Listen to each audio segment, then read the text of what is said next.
anyway, just recapping, right? So the less complex hypothesis space kind of linear separators, right?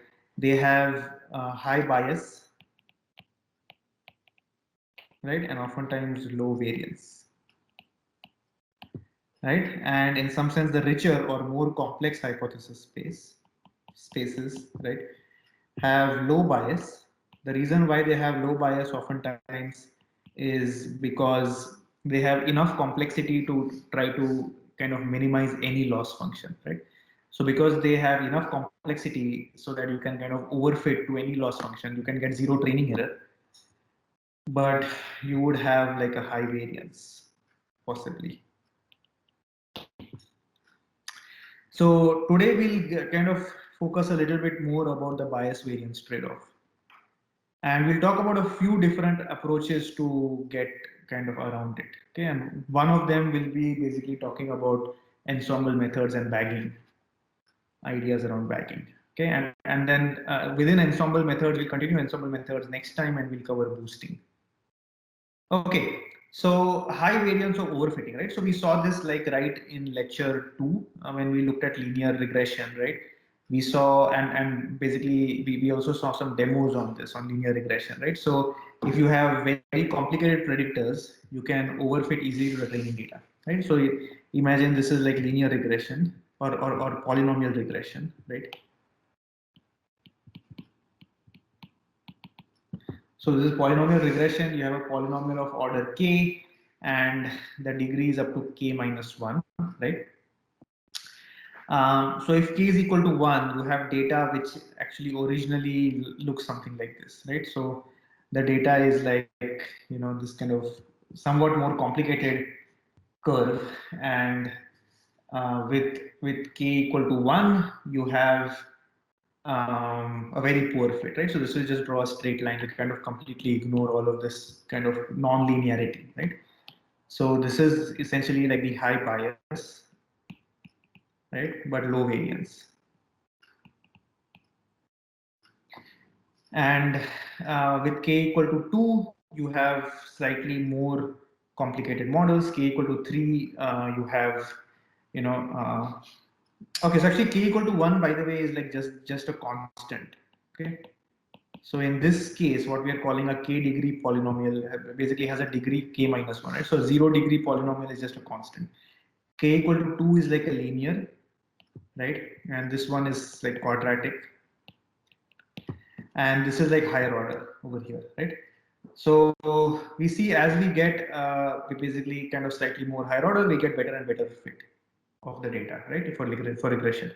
But as we do k equal to 7, k equal to 7 might be too large, right? So with k equal to 7, we are pretty okay over here, but here we are bad, right? And possibly here also we are bad.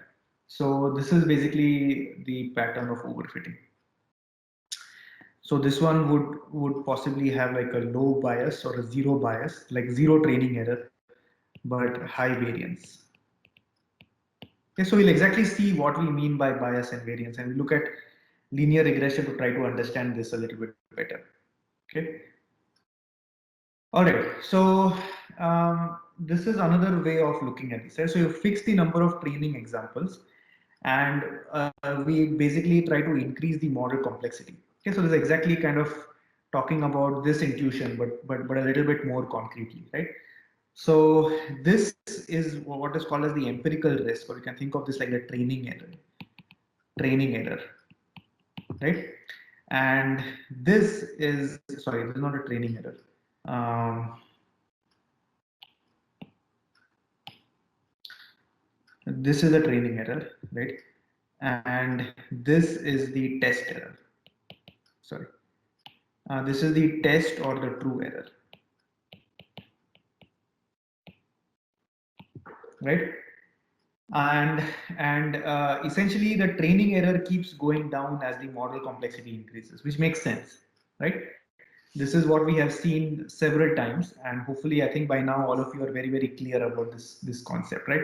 So as the model complexity goes up, the training error will continuously go down. You have more and more complex models and you have overfitting going on over here, right? And the pattern of overfitting is that the true error actually goes up as you get like super complex models, but the training error goes down. So the test error goes up, the training error goes down, right? Conversely, you have this initial regime where the model is less complex, right? So it's like the complexity is lower than what is actually required to solve the problem. So here, both the training error and test error are very close, right? So we see that this gap is basically the variance, right? The gap between the training error and the test error. So the variance is low over here, but over here, the variance starts getting high, okay? And somewhere over here is this optimal point of the training and the test error. And we want to probably use this model, right? So this is the point which is like the optimal model. Any questions until now?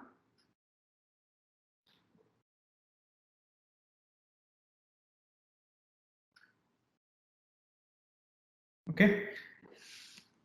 Okay, so the bias measures the accuracy or the quality of the algorithm, and high bias is a poor match. And variance measures the precision or the specificity of the match, and high variance means again a kind of a poor match, right? So bias in some sense can be thought to be anonymous to um, the uh, basically how good is it in kind of solving the true empirical risk minimization problem, right? In terms of minimizing the true error, or sorry, minimizing the training error, right? And in some sense, like I would just add over here that this is how good, how well does the model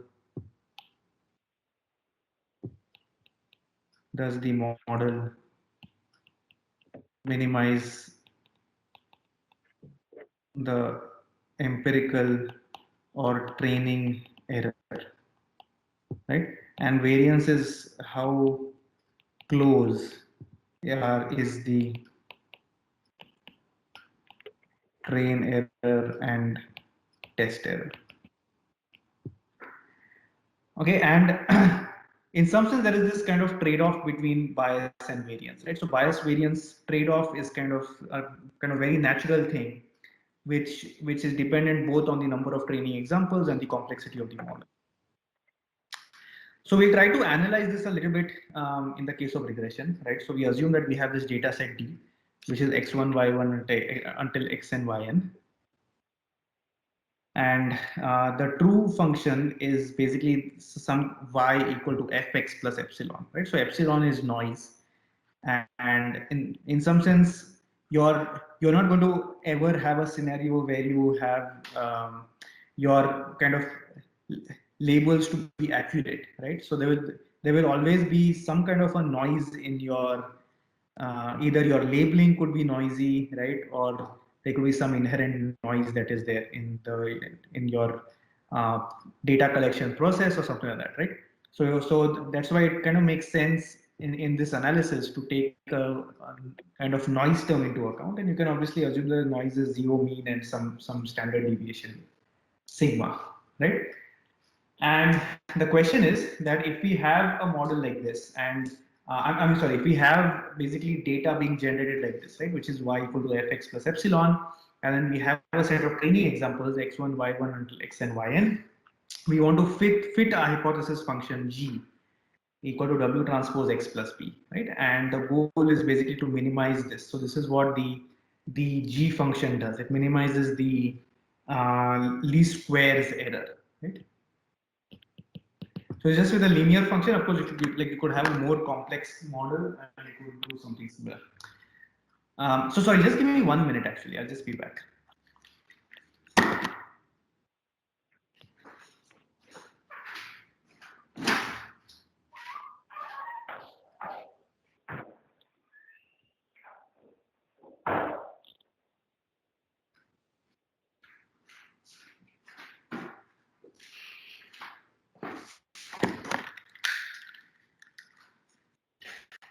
Okay.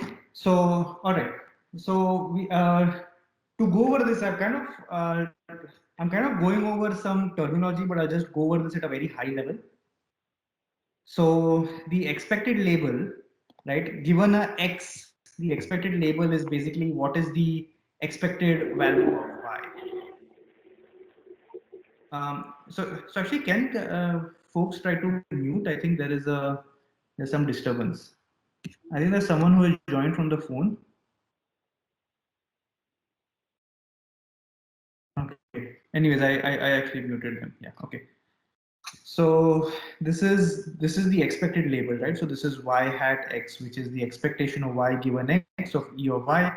This is just the integration, right? So if you have this as a kind of continuous distribution, then this is an integral of y multiplied by p y given x dou y, right? I mean not super critical what this is, just intuitively, right? This is in some sense the expected or average label, right? Or average prediction. Okay, then the expected test error. Okay, so given hd, right? So hd is an hypothesis function that is trained on a given data set d. Okay, so d here refers to a data set like what we defined last slide, right? And h here is a hypothesis, right? So hd is a hypothesis trained on d, right? So given a data set d and given the hypothesis hd, the expected test error is nothing but the expectation over xy jointly drawn from P. Okay, so P is assumed to be some kind of a true probability distribution, true joint distribution. Okay, so this is joint. So it's a true joint probability distribution between x comma y. Okay, so it's an expectation over x comma y in P, hd of x minus y to the whole square. Okay, so like right now, as I said, we'll be considering regression. Okay, so all of this analysis is, we'll focus right now just on regression.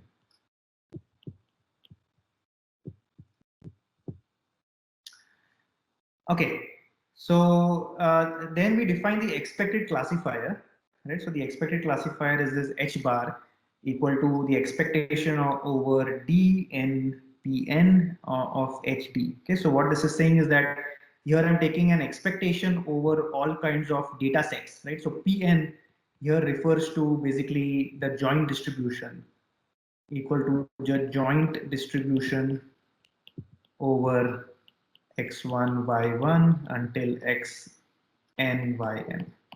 Okay, so it's too much notation, again just kind of take the high level idea over here. Okay, so I'm drawing this distribution from this joint distribution over all possible all possible n pairs xi yi. Okay, and over, so this is, so in some sense this is an expectation over the data set. Okay, so we take this expectation over the data set, and then this is the expected classifier h bar, and this is the expectation over hd probability of d, so on and so forth. Right? So this is over the data set, and the expected test error now given an algorithm. Okay, so this is here the only difference between this quantity and this quantity is that here we are having an additional expectation over the data set, right? So this is in some sense taking an expectation over this particular quantity, but additionally having one more expectation over the data set, right? So there is one more integral over here over the data set, and then an integral once given a data set, then an integral over x comma y, and this is the value. Okay. So anyways, I think it's like a lot of integrals right now, so don't worry too much about this. So I think it's important just to understand the high level intuition of what's going on. Okay, so the main idea now is that given these quantities, we want to come up with a kind of a neat decomposition of this for the regression scenario, right? So with the square loss, we want to come up with a decomposition of this into bias and variance. Okay, so for this, just some recap of probability, right? So variance of z given a random variable z is in nothing but expectation of z minus expectation of z the whole square. Okay, so there's the expectation outside and this is the expectation inside. So this is z minus the mean, the whole square. Okay, so you just expand this a little bit, so you get expectation z square minus 2z expectation z. Expectation z is basically a constant, right? Plus expectation z square. Okay, so this term then, if you just expand this, right? So this term will be nothing but expectation of z square. You can kind of add up the expectation, right? So it's expectation, I mean expectation of the sum of random variables, the sum of expectations, right? So using this, you get that this is nothing but expectation z square, the whole square, okay, plus expectation z, the whole square, right? So 2 and 1 get cancelled. So finally, you have expectation z square minus expectation z, the whole square, right? Similarly, you can do this for the variance. So variance of alpha z is expectation alpha square z square minus expectation of alpha z the whole square, and this is nothing but alpha square variance z. Okay.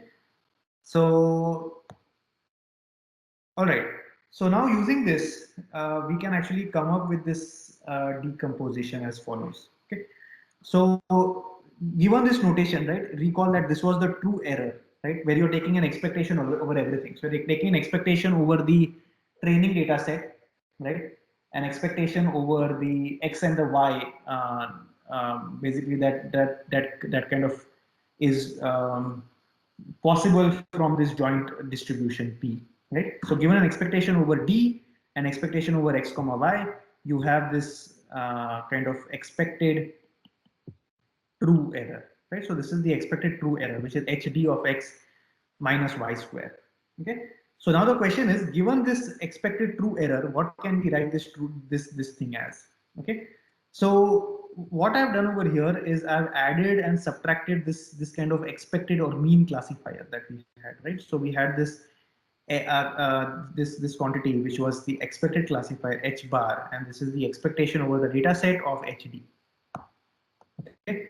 So this term just depends on the data set. Okay, so this is an expectation over the data set, and this is the expectation of xyd of hdx minus h bar x plus h bar x minus y, the whole square. Right. So I've just added and subtracted this term over here. Then again, you can kind of break down this as using the kind of the fact that it's a sum of two squares, right? So is this square, this plus this, the whole square. So you break this down, you get that this is expectation of x comma d of h bar dx minus h bar x. Okay, so this quantity is you have already taken an expectation over d over here. So this doesn't depend on d, right? Only this term depends on d. Plus 2 times expectation of xy comma d of this term, which is h dx minus h bar x multiplied by h bar x minus y, plus expectation xy and this. Okay. So this is basically all I've done to come from here to here is just I've expanded out the squares. Okay. Now what we show is that this middle term, right, this particular term is actually 0. Okay. So this is exactly the middle term, and this term is 0. Okay.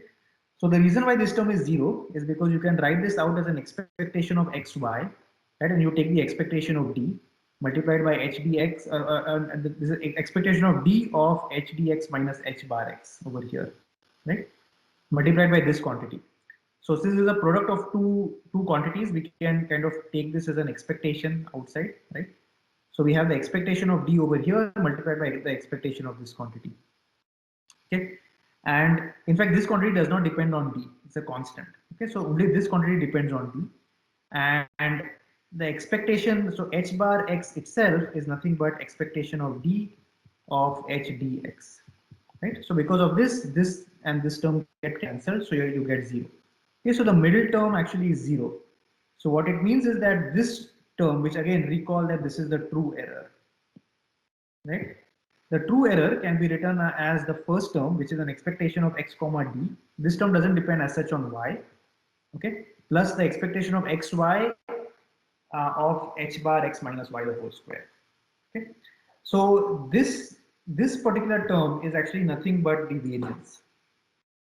So this is the variance of the data set, and the reason why is the variance is because this is in some sense taking the difference between the expected or like the expected classifier, right, versus the true class versus the classifier of this of a particular data set.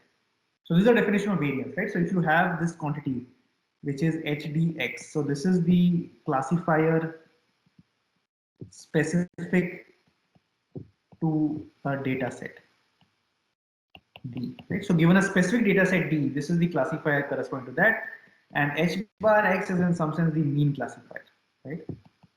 or the average classifier. So how different are the different specific classifiers on a data set in comparison to the mean classifier? So this is exactly the variance, right? So any questions until now? What the meaning of, and the higher the complexity of the model, right? Since you have many parameters that can possibly be fit, the more complex the model, in some sense intuitively the more the number of parameters, right? Because the number of parameters are large, you can have many possible parameters that can actually fit. So that there is actually a wide range of possible HDX that can fit given specific instantiation of data sets. So you randomly draw two different data sets, the obtained classifiers would likely be very different. Okay, so that's exactly the reason why you intuitively have high variance. So I'll just write this down. So high variance comes from the fact that given different instantiations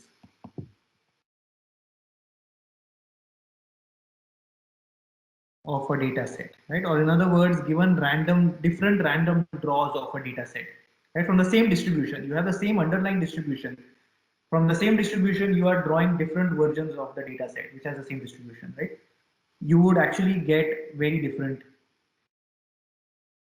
We would obtain, we can obtain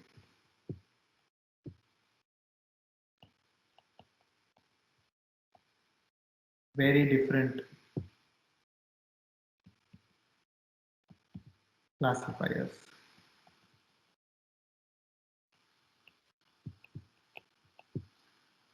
Okay, so I'll actually remove the X, just HD, right? So given the data set, given different instantiations of data set D, we can get many different classifiers HD, right? So the variance of this HD is what exactly the variance is capturing. Okay, any questions until now?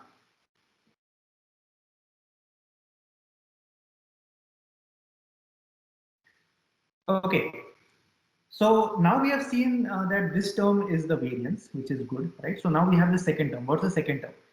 So again, for the second term, we try to expand this out. This time what we do is that we add and subtract the average classifier, which is like Y bar.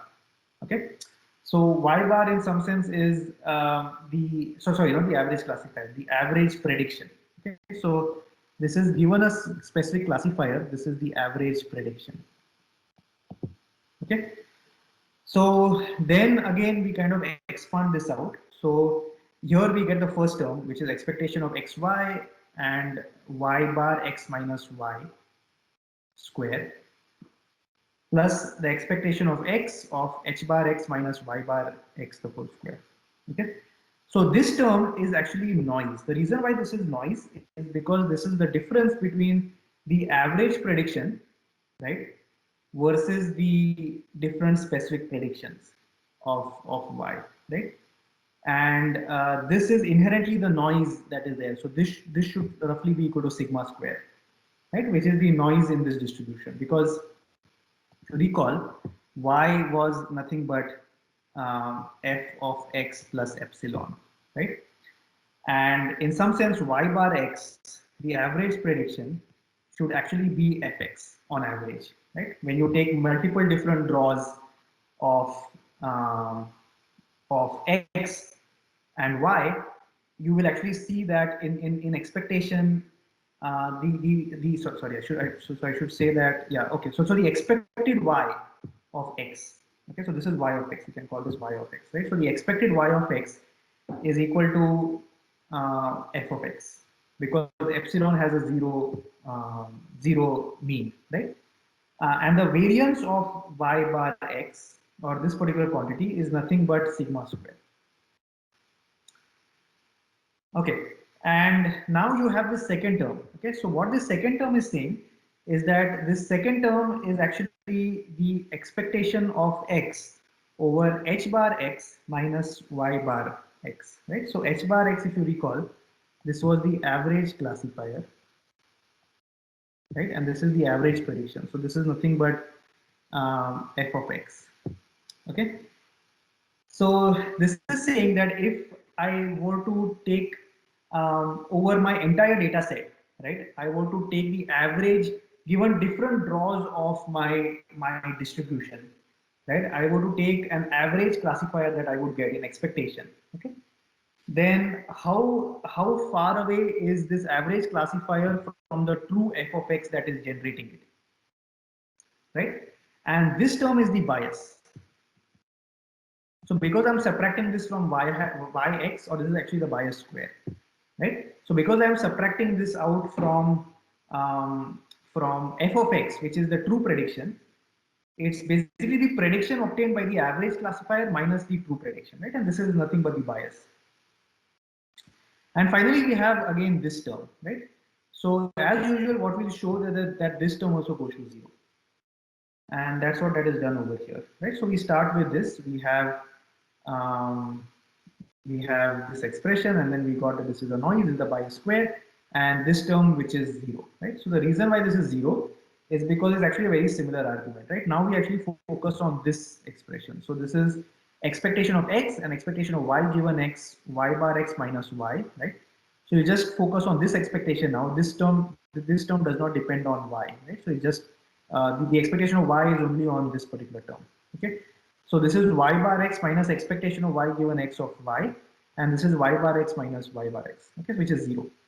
So what this means is that the expected value of this term is 0, so you're just left with this.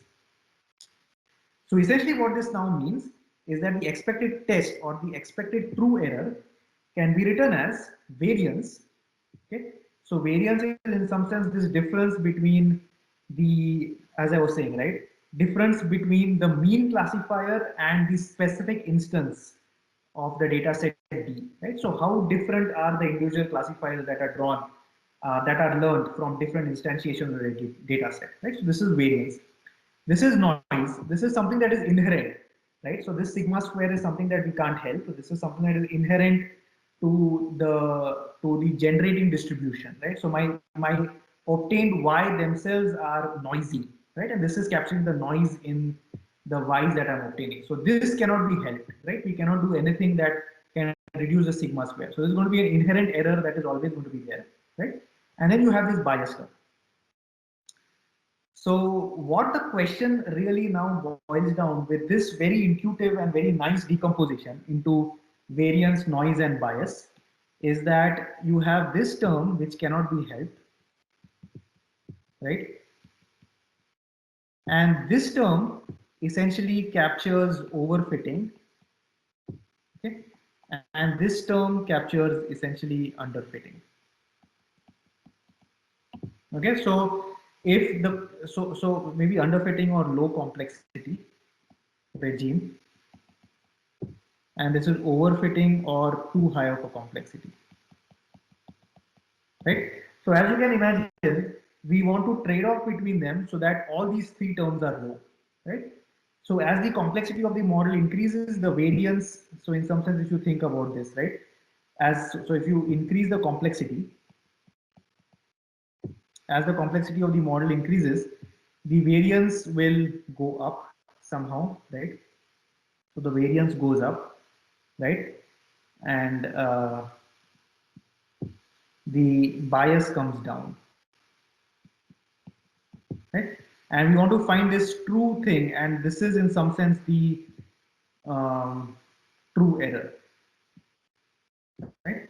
And this gap is the noise. Okay, so we have this variance, right? We have this bias, and then we have like some kind of a delta. Of course, we have the sum of these two, right? So it's not exactly that this is the noise, because you have the variance and then you add these two terms, you get somewhere over here probably, right? And then there is like a gap, and this term is the noise. So this term over here is variance plus bias, okay? And whatever is left between the variance plus bias will be the noise. Any questions? Is this clear so far? Please, I mean, if you have any questions, please let me know, because this might be, yeah, Nathan. Yeah, I was asking if you could explain the bias squared term again, as why it's the bias term. Okay, why is it the bias term? So the bias term, right? This h bar x is the average classifier that I have obtained. Okay. So what this bias is saying is that given different draws of my data sets, right? D1, D2 until D K, right? I have many data set, and each of this is one instance of a training data set, right? And I'm taking in some sense an average. So what this is saying is that so if you remove the variance within the data sets, right?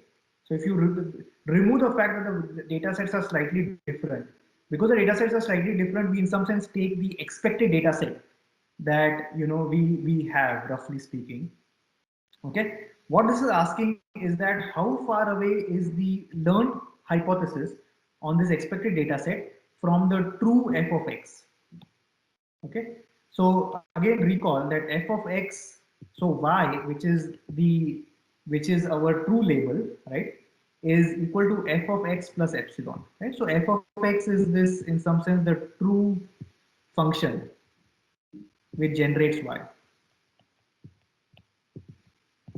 So what this is saying is that how different is my kind of average hypothesis from the true function that generates y, and that's why this is the bias.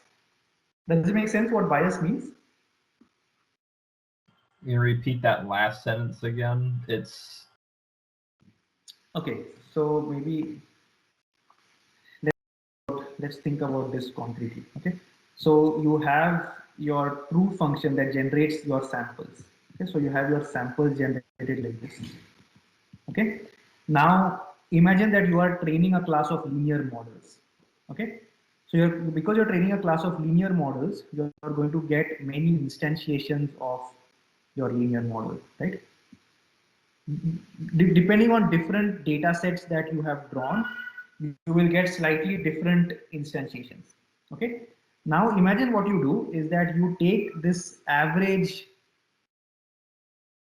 sorry, maybe you take this average uh, kind of model, right? So this model now is your average model h bar x.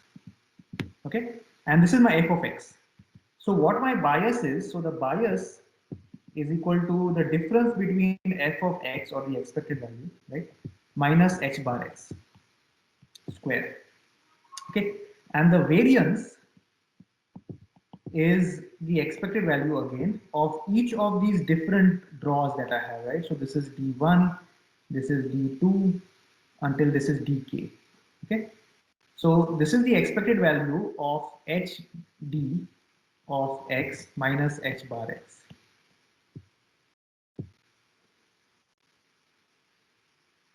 I think this is correct, right? Yeah.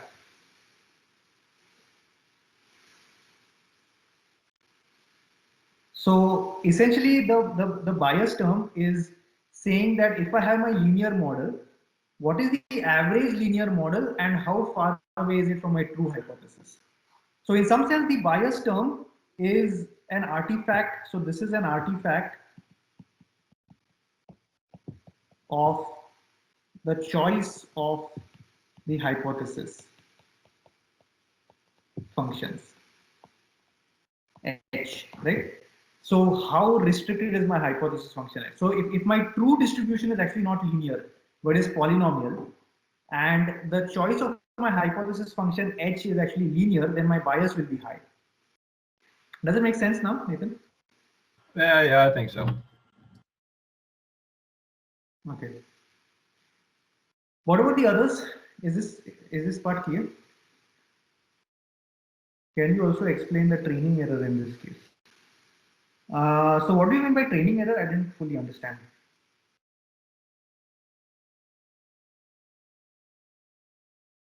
What do you mean by, can you explain the training error? Oh, mapping the training error. I see. I see. Okay. So the reason why this is roughly, yeah, the reason why this is roughly going to be the gap between or this is going to be related to the training error, as I said some time back, right? is because the training error is going to be when I'm actually trying to minimize. So given enough number of samples again, right? Given enough number of samples, my data distribution is actually is going to be closely following this kind of polynomial curve. Okay, and inherently, if I have a linear model, right, my training error itself will be high. So what this means is that if oftentimes if the training error is high,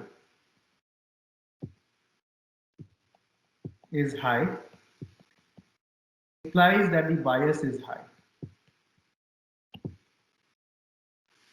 Okay, and the reason for this is because there is an inherent mismatch between the choice of my f of x that is generating the data versus the h bar x, which is the average classifier, right, or the average classifier that can be obtained from the class of hypothesis functions that I've chosen, like for example linear models. Okay, and variance on the other hand is actually related more to the gap between the training error and the test error. Because imagine that you have very complicated model. Okay, so maybe I'll draw one more. So this is like the high bias. Okay, so this is the high bias scenario. Okay, so now what will happen is in the high variance scenario.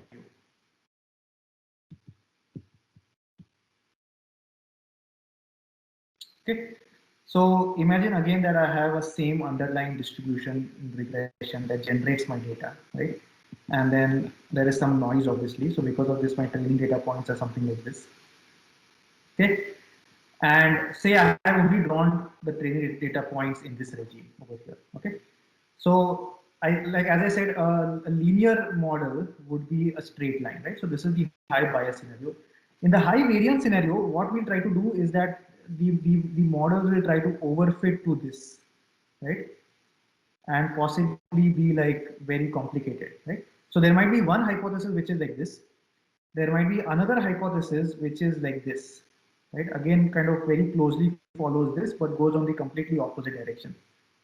Okay, and there might be a third hypothesis which is also like this, right?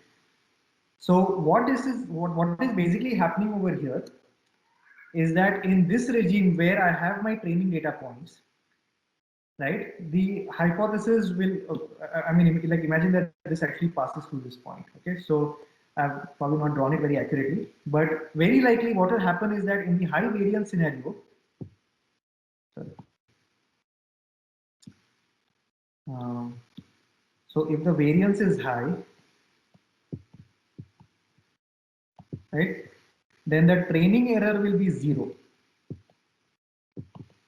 Okay, but the test error could be very large because the test in the test case we could actually have a few examples that we have not seen in the training, right? So actually be some examples, for example over here, which are, you know, which could get like high test error, right? So if the variance is high, then the training error is large. And essentially what is going on is that you see that the mean classifier might be somewhere, something like this, right? So if you take like multiple draws, then the mean classifier might be somewhat like this, right? So it'll be very close over here, but it might be something like this. So because the variance is high, right, this term will be very large over here. So here it kind of closely matches, but then the gap is very large, right? So the training error could be 0, but the test error is large. Okay, so this is the high variance scenario. Does it make sense? Does this help in kind of understanding this situation? Yeah. Any other questions? Okay, awesome. Okay, so if not, then we can move on. So we have the variance, and then this is the high complexity, as I said, right? And this, in some sense, relates to overfitting. The noise cannot be helped. So this is inherently the noise that is there in the label in the Y's that are obtained, right? So the data itself is slightly noisy. So this cannot be helped. And underfitting is essentially the case where oftentimes you have a low complexity, right? And this is this kind of relates, the bias square relates to this. Okay, so this is just a little bit of explanation here, captures how much your classifier changes if you train on different data sets. Okay, so how over specialized is your classifier to this particular training set, which is overfitting. Okay, so if we have the best possible model for our training data, how far away are we from the average classifier? Okay, so this is variance. Just I put this down a little bit more carefully in English so that things are things are clear. So what is bias? Okay. So this is the inherent error that you can obtain from your classifier even with infinite training data. So note one thing, that as the data gets infinite, right? So as the training data gets to infinity, okay, h bar x, the variance actually will go to 0 roughly, right? So h bar x actually will be equal to, I mean, every classifier will actually be very close to h bar x, which is the average classifier, okay, as m goes to 0. So every instance hi x, which is like from the ith, like say di, like the ith training data distribution that has been obtained, right? This will be very close to h bar x. So all of them will be very close by, right? So even if you have infinite data, there is still this gap. So the variance might go to 0, right? As m goes to infinity, the variance might go to 0. Okay, because you are kind of averaging across lots of different data points generated from this distribution. Okay, but the bias will still remain, because the bias is inherently this inherent error which comes from the choice of your hypothesis. Okay, so this is the choice of hypothesis function h. So for example, if we are restricting it to a linear classifier, right? So in other words, the bias is inherent to your model. Okay, and the noise is your data intrinsic noise. So this is the error measured, which measures the ambiguity due to your data distribution and feature representation. Okay, so you can never beat this. So this, as I said, is your kind of inherent. This thing is also inherent, but this is inherent to your hypothesis function, right? So if you have a more complicated hypothesis function, you can get around the bias, but you cannot get around the noise. Okay. So, okay, hopefully with this, I'm hoping everyone is very clear about this somewhat very important aspect of machine learning, which is the bias, variance, and noise trade-off. It's actually easy to look at this from the squared loss perspective because it becomes very clear of what the trade-off is. Unfortunately, for other loss functions, it becomes a little bit more harder, but there are still some ways you can actually analyze it for other loss functions. But it's not as straightforward. For the square loss, you can actually, because it's a square loss and you can decompose this as various sums of squares, etc. You can actually see this very clearly. Okay. So this is the expected test error. This is the variance, this is the noise, this is the bias. Okay, so let's take a little bit closer look at this, and I think we'll kind of take a look at this from this very simple drawing, right? Assuming this is the mean, okay? In the low bias and low variance case, all the data points are very close to the mean, okay? In the high variance scenario, the expectation of this will be close by, okay? So the expected value of which is h bar x, okay, will be close to 0. So the bias is low, but the variance is very high, right? So there's a lot of spread between the points. Here, the expected value is actually far away. So h bar x minus is actually much larger than 0. The distance from it is much larger than 0, right? So it's far away. Okay, but these are kind of spread close by, so the variance is low. Okay, and here what is happening is that the mean is bad and the variance also is large. So in some sense, this is like the worst case possible, right? This is the worst scenario where you have both a high variance and a high bias. Okay, so yeah, this is again I think a 2D example of the same thing. This is the true f of x, right? And this is many possible h of x, hi of x, which is drawn from multiple possible fits of distributions, right? So your mean h is over here, and this is your true function. So the gap between this is your bias, right?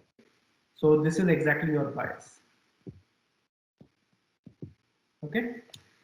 And the variance is going to be that how different are these guys. Okay, so the variance is basically exactly this gap over here between this and capturing the variance amongst your different hi of x. Okay, and your noise is your inherent noise that is there in your data. Okay, so you have like some points which are not exactly this f of x, because remember that your y is equal to f of x plus epsilon, right? So this is your inherent noise. Okay, is this part super clear to everyone?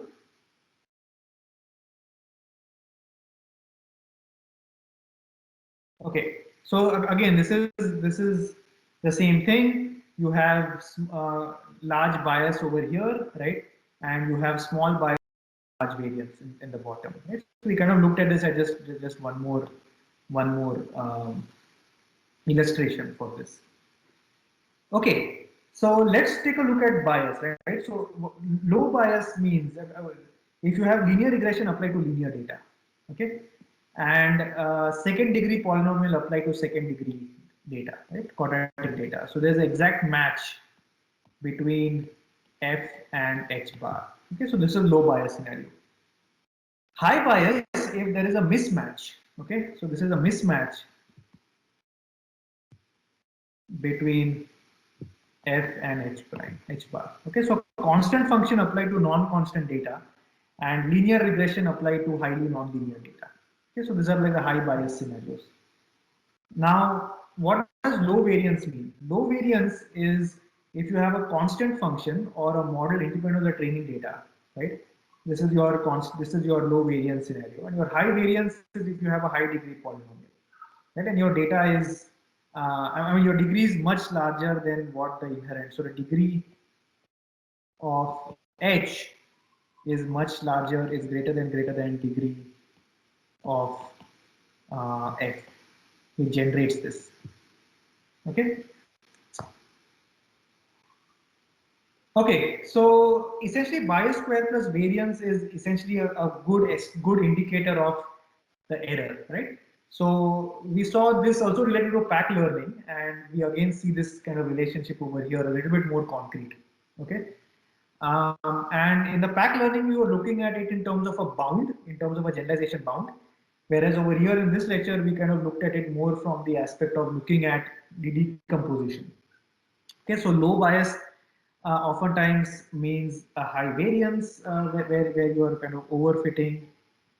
If you're overfitting, and a low variance means you are sometimes underfitting, right? Because your model is too simple. So how do you deal with this in practice? Okay. So the question is, how do you detect high variance and high bar? Okay. So this is again, here this is looking at it from a slightly different aspect. If you vary the number of training examples, right? You will have two different regimes. So we looked at this from an aspect of model complexity, right? So if you increase the model complexity, then you initially see essentially underfitting, right? And as the model complexity increases, you see overfitting, right? So what happens over here? So as your number of training data points are very low, right? You essentially have a low training error. Okay, so your training error keeps increasing as your number of data points increase, but initially you have a very low training error and you have a high test error, right? So can someone tell me what regime 1 is in terms of bias and variance? What is regime 1?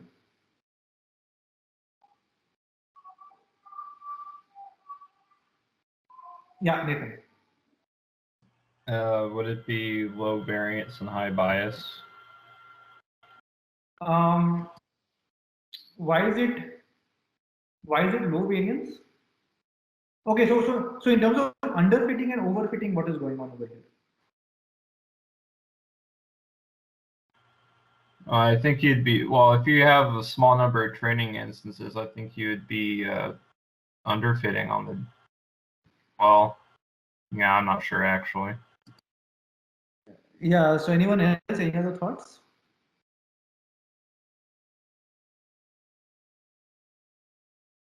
Overfitting, yes. So this is actually overfitting, right, Nathan? So basically, you have a large test error and you have a very low training error. So because you have very few number of samples, oftentimes even if the model is not super complicated, So this is irrespective of the model complexity, right? So imagine that here I have a fixed model complexity. So because I have a fixed model complexity, I have very few training data points. I can easily overfit to this training data points, right? So that's why I have a very low training error initially, and I have a high test error. So this in fact is a high variance scenario. Okay. And what about regime 2? What's happening in regime 2?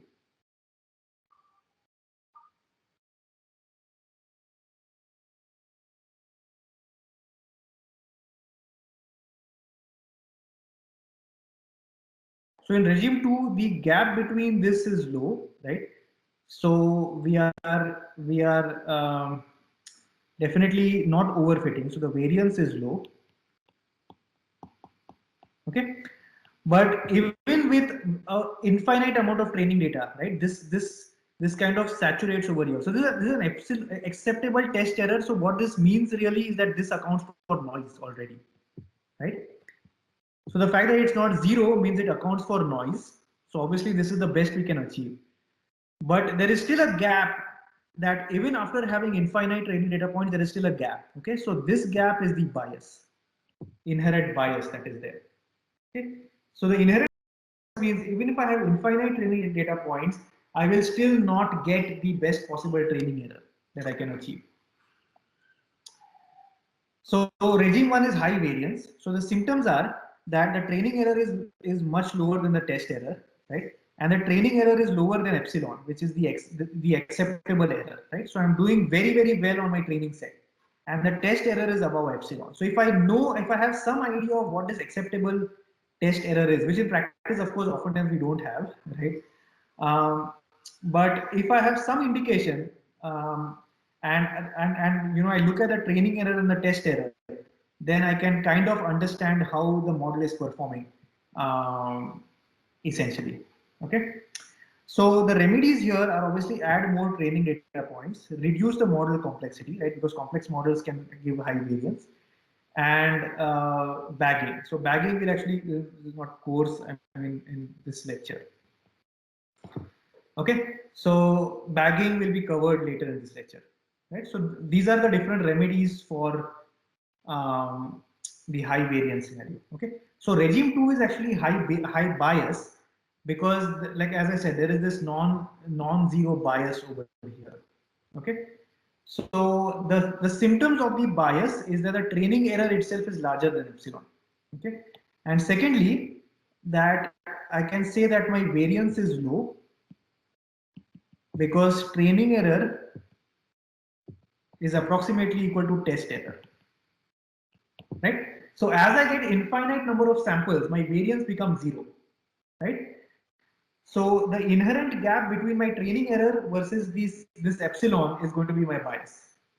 So the way to remedy bias is to use slightly more complicated models like nonlinear models or kernels, add more features, and also boosting. Okay, so boosting we'll cover in the next lecture.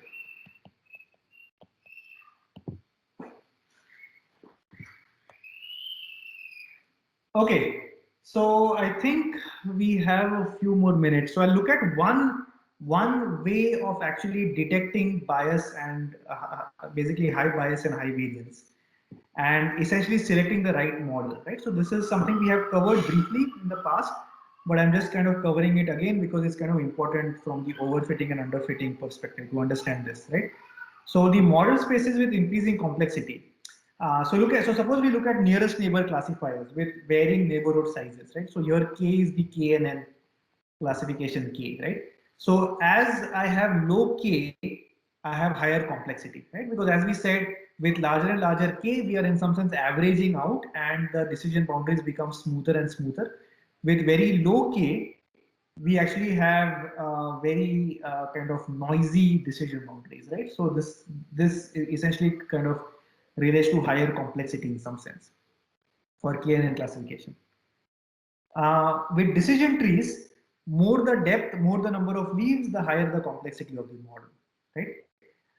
Again, regression with polynomial kernels of order k, higher the degree, higher the complexity, right? And kernel regression with a bandwidth h. We didn't look at this very closely, but here essentially small bandwidth is essentially higher complexity, right? So in some sense, this is the way you can look at this for various model classes, and in some sense, complexity is analogous, is related to number of parameters. Not always true, right? But roughly speaking, this is what you can say at a very high level. Okay. Okay. So now the question is that what do we do to what are some practical ways that we can actually deal with or actually understand the bias variance trade-off, right? And essentially understand if you're overfitting or underfitting. So in particular, what we want to do is that we have a family of models. Okay. So sorry. Okay. So basically imagine, right, that we have a family of models here, which is F lambda. Okay. So F lambda here refers to the like lambda here is a hyperparameter. Okay. And essentially lambda, for example, could be the degree of the polynomial kernel, or it could be the depth of the number of trees, or something like that, right? So some model choice that is there. Okay. And what we do in practice is that if we have n data points available, xi, yi from 1 to n, we split this into m examples for training, right? And n minus m roughly for validation. Okay. So essentially, we are kind of splitting this into a training and a validation set. And then given, imagine that I have f lambda, right, which corresponds to f lambda 1 greater than f lambda 2 greater than until f lambda k, right? So in some sense, what I mean by greater than is that the model complexity increases. So f lambda 1 is the most complex model, f lambda 2 is slightly less complex, and so on and so forth. Right? So I have k models, and I want to use a held out validation set to be able to tune my hyperparameters. Okay, so how do I do this? So I can use DT to train a predictor for each of my models. So for each of my lambdas, right, I get f hat lambda, which is argmin of f of RT. This is the training error, right? So I just minimize the training loss. What using any machine learning model, I minimize the training loss, right? Whether it's SVM, logistic regression, linear regression, support vector machines. I mean, I said SVM, sorry. Decision trees, k nearest neighbors, whatever, right? I minimize my training loss wherever applicable, right? And I get this model which is f hat lambda. Okay. Then what I do is that here I'm denoting this lambda to be essentially lambda 1 until lambda k, right? The choice of my hyperparameters. Once I have all of these k different models, I use my validation set to actually select the model that has the lowest empirical error on my validation set. Okay? So this is my validation error, right? Or loss. So I use the lowest possible error or loss on my validation set, and this is evaluated on the validation set. So this is super critical. Okay. And finally, I can get my lambda hat, and then my f hat is my lambda hat. Okay. So the idea here is that if I have, I don't want to rely on my training set to get my hyperparameters, obviously, because my training set itself, I could overfit on my hyperparameters, right? That's why I use a held out validation set, and using this kind of held out validation set, I can obtain my best kind of choice of my held out predictor. Okay, so this is the most standard technique that is used, called held out validation set. There is also one more idea called cross validation. Okay, so cross validation is kind of a generalization of this held out validation set. The reason is, okay, so like what are some issues with this held out validation set? Can someone tell me what might be some issues with this approach?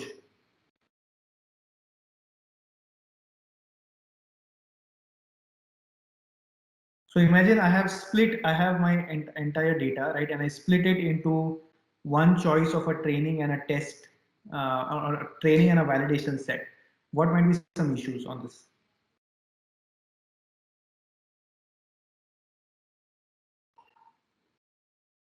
Anyone?